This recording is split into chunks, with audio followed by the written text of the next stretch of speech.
Hey, this is Pat Ward. I'm a counselor here in Oxford and online, and I went to college and got my undergrad degree in psychology at Mississippi State, and then I went and got my graduate degree in clinical mental health at University of Louisiana Monroe. When I think about my college days and some of the important crossroads that I came through, there are two things that really impacted my life. At those crossroads. One was a moment, and the other was the environment that I chose to kind of interact with during my college years. The moment was when I got dumped, like hard, not like, hey, we should take a break, not we both mutually decided that we should go a different direction. I just got dumped, and it was one of the hardest things that I had been through. In fact, I was when I got the call, I was building a bonfire for a youth group I was working for, and I got the call that I was dumped, and all of a sudden it started raining on my bonfire, and I just thought, this is kind of a good metaphor for my entire life right now, because I felt like I didn't know what was going on. So I picked myself up after crying in the rain and started taking steps forward, and it was only after that that I realized, man, I had wrapped a whole lot in that relationship. There was a lot in my blind spot that I did not acknowledge and did not recognize, and I had stopped evaluating some things in the way that I'd always evaluated them. My discernment had dropped in that relationship, and so a lot of what came immediately after college only came because of some of the questions that I started asking, and kind of returned to some things that I had thought about myself that I kind of lost sight of. So I needed some time, and it took a little bit longer even than I thought to kind of get to feeling like I was back on my feet again. But after I did, I started looking back on that moment differently and started being thankful for it,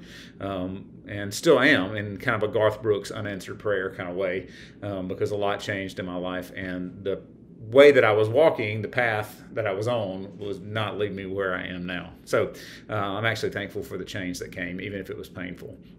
The second thing was about the environments that I was in college. I think the story of my life and the person that I am today at almost 40 has a lot to do with that environment. And it was a couple of different landscapes, and I was so thankful that the environments that I was a part of during college were all healthier than I was.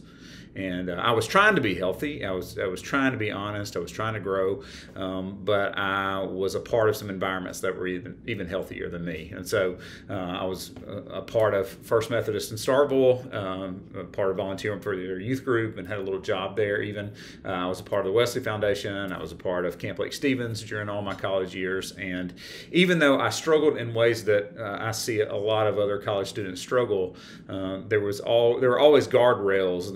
There was always a place to land. There were always people to walk with. There were always lessons about how to fail and how to forgive and how to apologize when that was necessary, all in the context of those environments. And I actually ended up meeting my wife in one of those environments too.